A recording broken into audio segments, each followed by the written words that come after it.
Olá, querido amigo, querida amiga, seja muito bem-vindo a mais uma classe dos professores.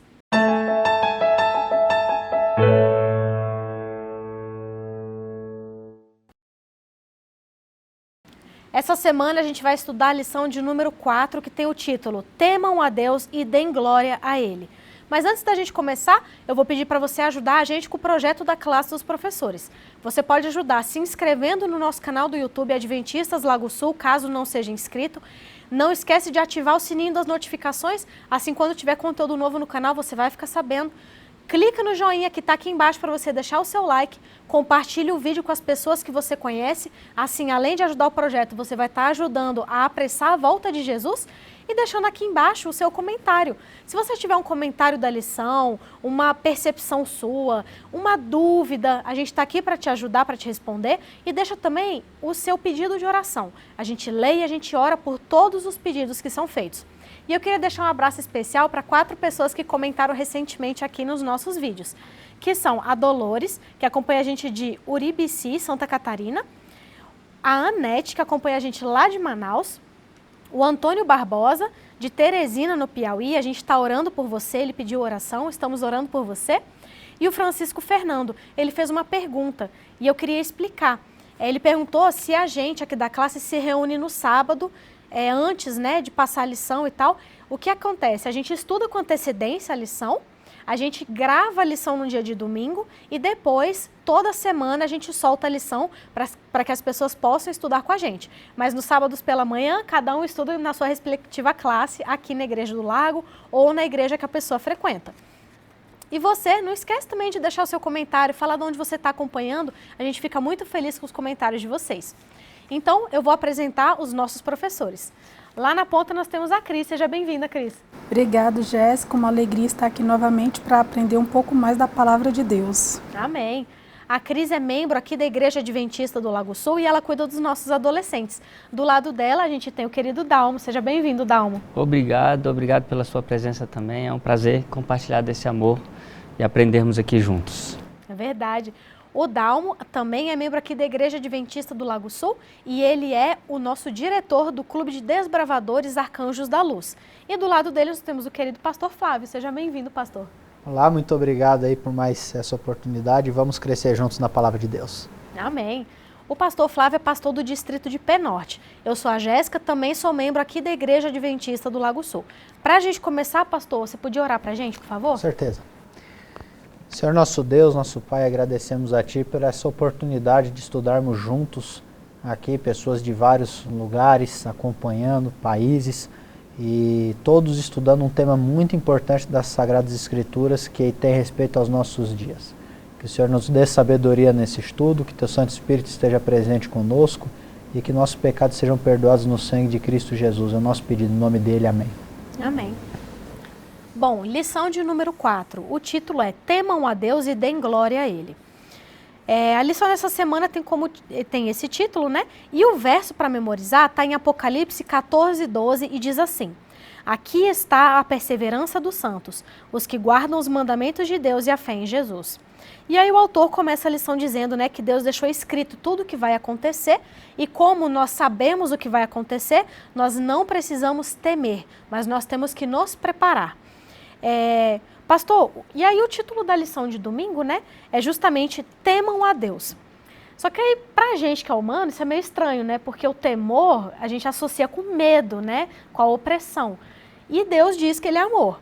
Então, como que um Deus que é amor, Ele quer temor das suas criaturas? Isso aí não seria meio contraditório? Isso é bem estranho realmente, né? Se a gente pega, a lição até coloca aqui pra gente a palavra original ali no grego, né, para descrever, traduzida como temor, é a palavra fobio. Da onde vem a origem da palavra fobia, medo, né? Realmente, olhando assim, dá até para a gente adorar a Deus com medo, não é bem esse sentido. A gente tem que lembrar que todas as palavras, elas podem significar alguma coisa de acordo com o contexto. Então, nada melhor do que a gente olhar algumas histórias bíblicas. E acho que uma história bíblica impressionante sobre isso é a história de Abraão e Isaac, quando Abraão vai sacrificar seu filho Isaac. Deus chega para Abraão, fala: Abraão, você vai até um local determinado, você vai levar seu filho Isaac, você vai levar tudo e o sacrifício é seu filho, você vai sacrificar meu filho para mim. Abraão vai, ele leva o seu filho e diz assim a palavra de Deus, né? Quando Isaac já está deitado no altar, né? E aí Abraão está com o cutelo para sacrificar Isaac, então lhe disse, né? Não estenda as mãos sobre o rapaz e nada lhe faças, pois agora sei que temes a Deus, porque não me negaste o filho, o teu único filho. Então o temor de Abraão para Deus, ele ilustra plenamente o temor que a gente tem que ter ao Senhor também. Isso passa a ideia de lealdade absoluta a Ele, submissão completa, entrega da vida para viver em obediência à vontade do Senhor. Tá? A submissão versus a rebelião, é o contrário daquilo que Lúcifer fez. Lúcifer se rebelou contra Deus, mas Deus espera que nós tenhamos submissão. Seria esse sentido da palavra temor, reverenciar Deus, adorar a Ele e cumprir com a vontade dele. Esse seria o sentido corretamente do temor aqui. Entendi. E aí a lição de segunda-feira, ela acrescenta daí no título a palavra obediência. Então é temer e obedecer a Deus. Dalmo, por que você acha que ele fez questão de incluir o obedecer nesse dia, né, seguinte aqui da lição? Possivelmente porque estão desobedecendo, né? Então ele está chamando a atenção, né? Mas é interessante que o autor trouxe aqui, né? E importante o contexto, porque muitos têm Deus como um Deus vingativo, aguardando um erro para que Deus castigue. Isso é uma visão que a gente precisa tirar. Apocalipse, durante todo o estudo aqui do trimestre, nós vamos ver que Deus é um Deus de amor, e é isso que a gente tem que, em nossas classes, né, os professores compartilhar aos sábados nas nossas classes da escola sabatina. E o que é importante? Por que ele pede para obedecer a Deus? É porque se tem alguma coisa, ele é o Criador, e tem alguma coisa que ele quer que a gente faça, uma questão de obediência e também de temor, e nós percebemos que ele não quer que a gente faça por obrigação, a obediência tem que partir de um coração amoroso, porque ele também é amoroso. Mas o que obedecer?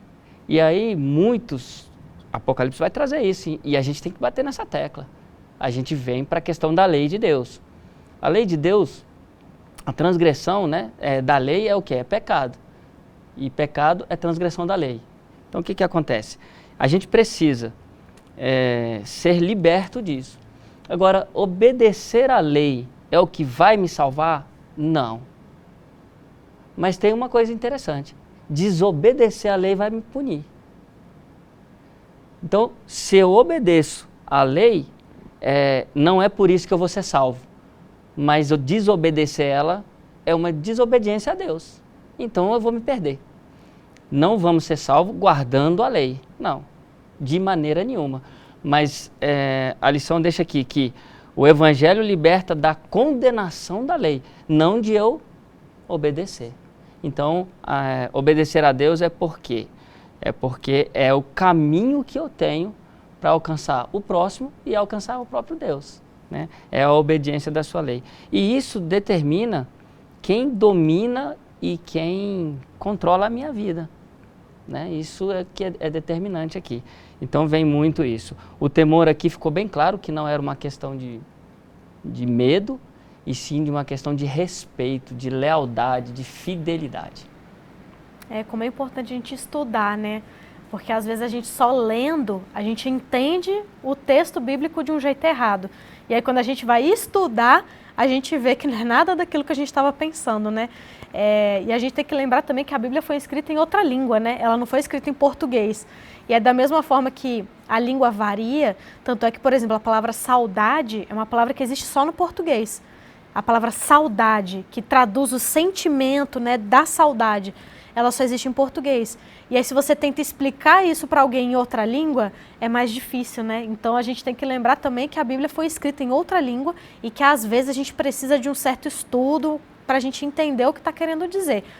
E a gente vê a importância, então, da gente obedecer a Deus. E, infelizmente, é muito comum quando a gente quer viver uma vida realmente centrada em Deus, focada em Deus, as pessoas chamarem a gente de extremistas, né? Porque para as pessoas compartimentalizam a vida. Então tem o trabalho, tem a família, tem a igreja. Então a igreja e Deus, ela é parte da vida da pessoa. Mas não é a vida inteira, né, Cris? Mas o certo seria justamente a nossa vida ser centrada em Cristo, né? Até para ajudar a gente no grande conflito. Verdade, Jéssica. Cristo, ele deve ser o centro da nossa vida sempre. Porque a vida centrada em Cristo, ela é a meta principal do cristão, né? Quando nós temos Cristo ali no centro, ele vai direcionar toda a nossa vida. Só que nós vivemos em um mundo hoje secularizado e a gente costuma colocar outras coisas como prioridade, como centro da nossa vida. Às vezes é o nosso trabalho, às vezes é o filho, às vezes é a casa. Então, assim, a gente costuma tirar Deus do centro para colocar outras coisas. E aí eu te pergunto, como é que a gente pode trazer Cristo para o centro de novo? Porque a Bíblia, ela é clara ali em Mateus 6,33, ele coloca que a gente primeiro tem que o quê? Buscar o reino de Deus e todas as outras coisas serão acrescentadas. Só que a gente esquece dessa promessa, né? E a gente muitas vezes fica correndo ali atrás do vento, correndo atrás das coisas, esquecendo que a gente deve centrar todos os nossos objetivos em Cristo, né? E assim, quando a gente centra a nossa vida em Cristo, a gente está o quê? Submetendo a nossa vontade à vontade de Cristo. Quando Cristo é o centro, não sou eu mais que vou fazer o que eu quero, eu vou fazer o que Cristo me pede, né? Então, assim, quando a gente também centra a vida em Deus, é a garantia que nós não vamos ser fracassados na nossa jornada cristã. Porque se a gente não coloca Ele como centro, certamente a nossa caminhada cristã será uma caminhada de fracasso. Porque quantas vezes a gente tenta, não, essa semana eu vou ser mais cristã, eu vou ler a Bíblia, e no final a gente não consegue, porque a gente não colocou Cristo no devido lugar, né? A gente quer fazer pelas nossas próprias forças e as nossas próprias vontades, e assim não vai funcionar, né? Então ele tem que estar ali para ser o primeiro, para ser o centro, porque aí ele vai ser a bússola que vai te direcionar. Já que o nosso coração é enganoso, né, Cris? É melhor não seguir ele, não. Gente, isso é um perigo, né? E é um perigo que a gente cai muito. E você, qual que é a armadilha que Satanás coloca na sua vida para impedir que Cristo seja o centro? Se você quiser colocar aqui embaixo nos comentários, coloca, até para a gente poder orar por você. Cada pessoa tem a sua dificuldade pessoal, né? Cada pessoa tem aquilo que coloca no centro da vida, que põe como prioridade.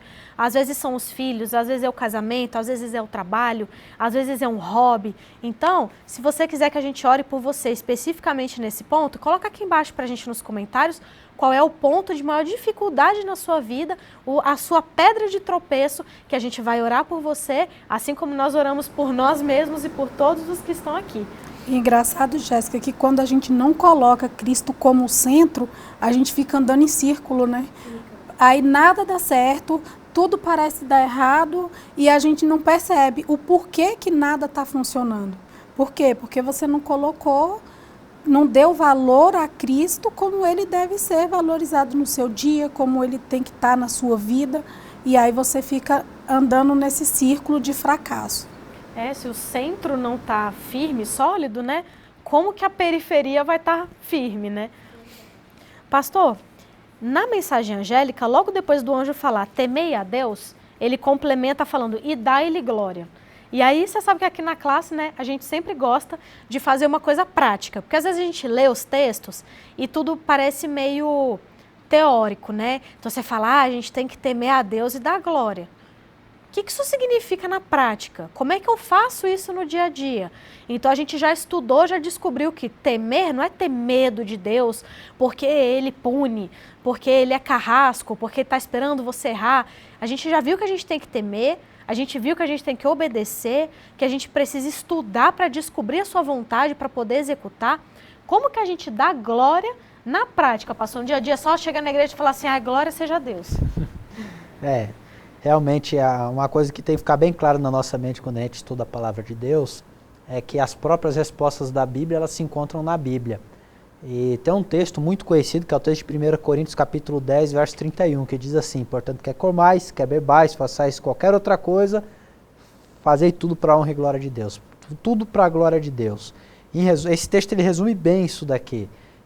Até nas coisas mais simples da nossa vida, como o comer, quanto o beber, o vestir, o agir, o falar. Toda a minha vida ela é um ato de adoração. O apóstolo Paulo, em 1 Coríntios, ele defende muito isso, né? O seu corpo é templo do Espírito Santo, ou seja, Deus, através do Espírito Santo, habita em você. Então, tudo que você vai fazer com a sua vida vai ser um ato de adoração a esse Deus. Tem um outro texto que eu gosto bastante também, está aqui também na lição, é o texto de Romanos capítulo 12, verso 1 e 2, né, que vai falar que rogo-vos, pois, irmãos, pelas misericórdias de Deus, que apresenteis o vosso corpo por sacrifício vivo, santo, agradável a Deus, que é o vosso culto racional. E não vos conformeis com esse século, mas transformai-vos pela renovação da vossa mente. Esse texto ele também exemplifica bem isso daqui. A nossa vida é um ato de adoração, e a adoração exige sacrifícios, né? E sacrifício dói, incomoda, né? Sacrifício exige muito além daquilo mesmo que a gente acha que é capaz, mas é o pedido de Deus, Ele quer a nossa vida por sacrifício. Então, eu não vou viver mais para mim. A minha vida, ela não me pertence mais, ela pertence a Deus. Você percebe que isso vai na contramão do que o mundo ensina por aí, né? O mundo vai ensinar assim para você, o corpo é seu, você faz dele o que você quiser, né? Meu corpo, minhas regras, né? O mundo vai te ensinar, o importante é que você seja feliz. Faça o que for preciso, mas seja feliz. Essa verdade da palavra de Deus, o temer a Deus e dar glória, ele vai na contramão disso, ele vai exatamente em choque. Porque o mais importante não é o que eu quero, é o que Deus quer. Não é o que eu acho, mas o que Deus diz. Esse é o mais importante. Eu tenho que levar sempre em consideração isso. A minha vida, ela é um ato de adoração. O pastor Emílio dos Reis, que escreveu essa meditação que a gente está estudando esse ano, meditação matinal, ele uma vez, em sala de aula, ele estava dando uma matéria na faculdade sobre pregação bíblica, né? A gente chama de homilética, né? Oratória cristã. E ele usou uma ilustração muito interessante que eu gosto muito de usar ela. Você imagina um quadro, prega um quadro na parede. Para o quadro ficar firme na parede, ele precisa ter um prego atrás desse quadro. Agora, se o prego ele está sendo visto, é porque o quadro não está no lugar certo. Assim é a nossa vida com Deus. O quadro é Cristo Jesus, é a mensagem de salvação, é o Evangelho eterno. Esse é o quadro, eu sou o prego. Não sou eu que sou visto, quem tem que ser visto é Ele. Por isso que eu não sigo aquilo que eu acho, eu tenho que seguir aquilo que Ele diz, aquilo que Ele ordena. E a partir do momento em que eu vivo a vontade do Senhor, a minha vida ela está dando glórias a Deus. Eu estou glorificando a Deus com a minha vida. Deus conta comigo para revelar o caráter dele, né? Com certeza. Até imagina, através de nós, Deus vai se revelar ao mundo. Mas e o pessoal até fala, né? Fala, pregue. Se preciso, use palavras. Então, a sua vida tem que ser uma pregação, né? Porque o exemplo, ele ensina muito mais do que as palavras. Tanto é que uma das coisas que mais prega contra, né, um dos maiores desfavores que a gente faz é justamente quando a gente fala uma coisa e faz outra. Porque aí a pessoa olha e fala assim, tá vendo esses crentes aí, tudo hipócrita. Chega lá na classe dos professores, a Jéssica fala isso, mas outro dia eu vi ela lá fazendo tal coisa. Que moral que tem para falar alguma coisa? Então a gente tem que cuidar no dia a dia, em cada escolha, e é aquela coisa, tudo que a gente for fazer com excelência.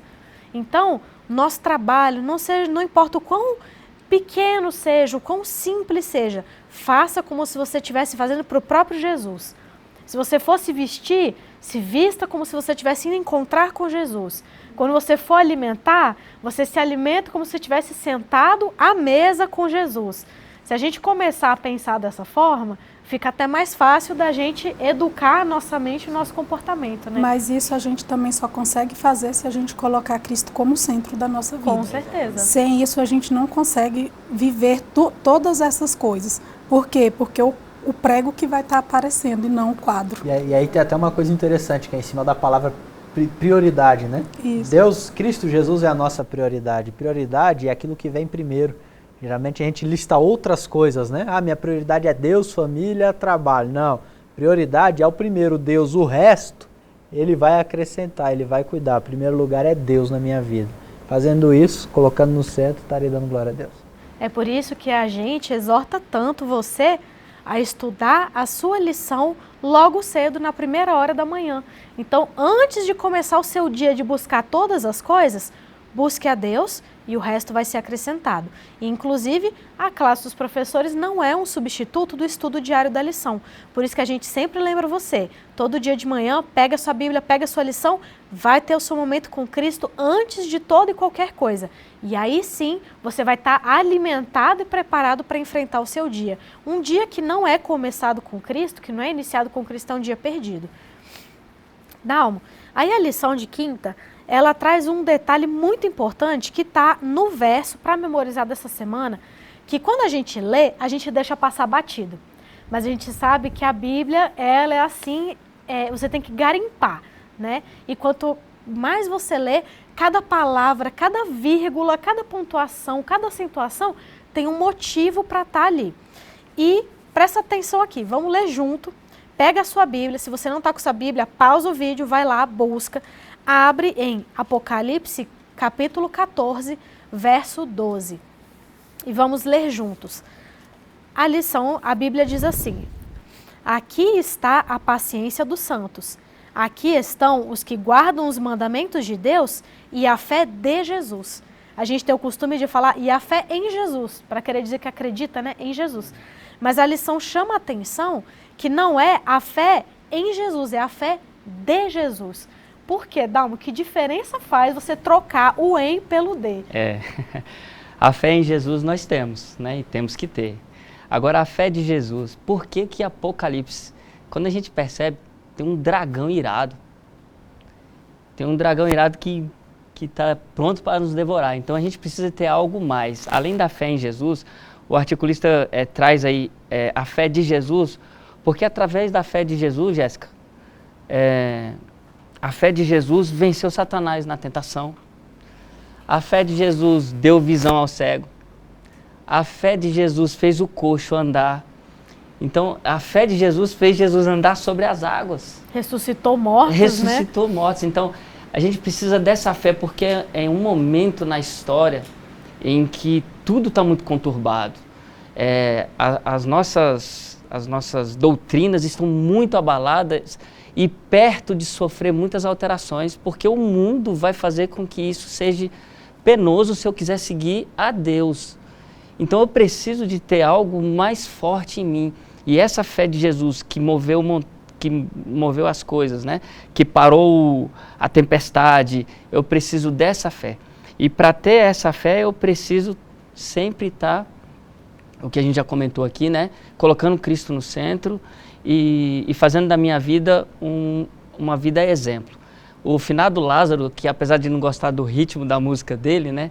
Tinha uma canção que falava assim, vou passando pelas provas, dando glória a Deus. Né? Então, a gente precisa estar firmado, porque a fé de Jesus, eu preciso dela agora, para vencer a tentação assim como Cristo venceu, e para enfrentar o dragão, que ele está irado. Nesse momento que nós estamos vivendo da história, ele está irado. E vai usar o sistema político, vai usar a falsidade religiosa em nosso meio, para que a gente caia, né? Então eu preciso dessa fé de Jesus, em e de. E olha só que coisa incrível, né? Eu nunca esqueço da história de Jerônimo, né? Que fazia parte da reforma e foi condenado à morte na fogueira. E aí, se você não conhece a história, é uma história muito bonita, vale a pena você pesquisar, né, sobre a vida, sobre a história dele. Ele foi queimado vivo, né, por causa da perseguição, e ele morreu cantando. E enquanto ele era queimado e estava cantando, os próprios perseguidores mandaram atiçar a fogueira para que ele queimasse e morresse mais rápido, porque senão todos nós que estamos aqui seremos convertidos. Então, olha o tamanho da fé que essa criatura teve. Você morrer queimado, que você sempre fala, né, os piores jeitos de morrer queimado. Geralmente no topo da lista das pessoas está ou queimado ou afogado, né, sufocado. Ele morreu de uma das formas mais dolorosas, se não for a forma mais dolorosa, mais agonizante, e ele morreu cantando, testemunhando. E aí os próprios perseguidores falaram, ó, mata ele mais rápido aí, porque senão a gente vai se converter. E muitos anos depois, ele inclusive virou santo, né? Hoje em dia ele é santo, da mesma igreja que o perseguiu e o queimou. para você ver o tamanho da fé do testemunho dessa pessoa. Mas ele não adquiriu isso do dia para a noite, né, Cris? Foi colocando Cristo como centro da vida dele. E aí, com Cristo no centro, você pode ter certeza que todo dia ele acordava, ele ia logo estudar a Bíblia dele, né? Ele passava muito tempo em oração. Então, os heróis da fé, as pessoas, né, que foram transladadas, todos os acontecimentos, essas pessoas todas, não foi à toa que chegaram nesse nível, entre aspas, de santidade, né? Teve um motivo.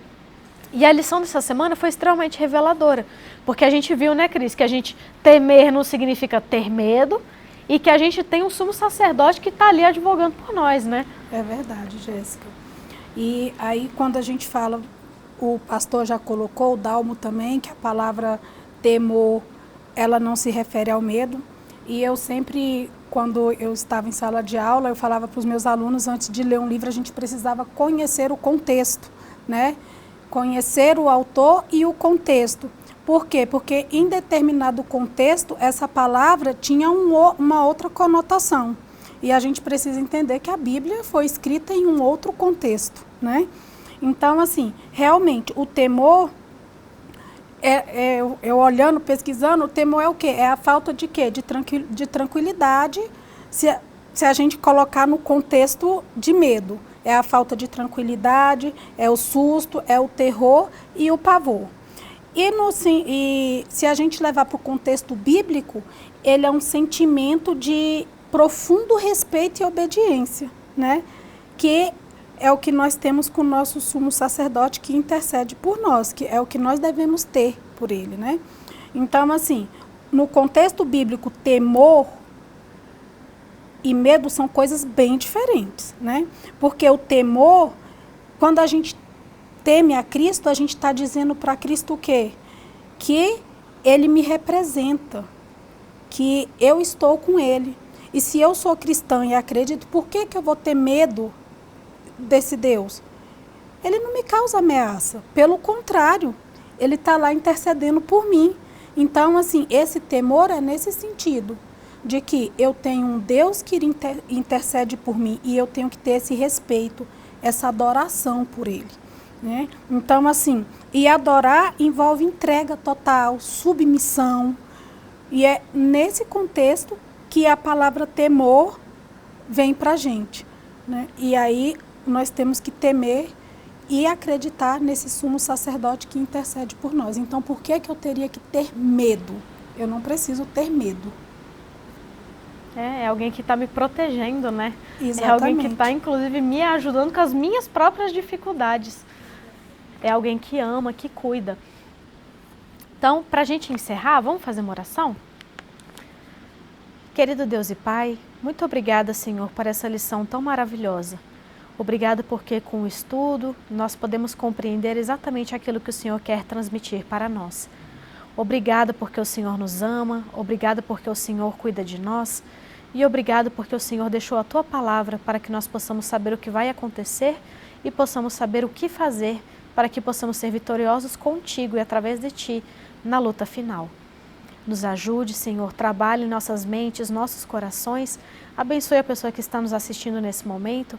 O Senhor sabe a dificuldade que ela enfrenta, assim como as dificuldades que nós aqui enfrentamos, e o Senhor sabe exatamente aquilo que precisamos deixar, mudar ou abrir mão para que possamos realmente Te colocar como centro de nossas vidas. Nos ajude a vencer essa batalha, Senhor, pois nós sabemos que só contigo seremos vitoriosos. Dá-nos um excelente restante de semana. Isso é que eu te peço e te agradeço. Em nome de Jesus. Amém. Amém. Muito obrigada pela sua companhia. Não se esqueça que a classe não é um substituto para o estudo diário da lição. Então, todo dia de manhã, pega a sua Bíblia, pega a sua lição e vai ter o seu momento com Deus que Ele está te esperando. Um beijo, até a próxima semana e a mais uma classe dos professores.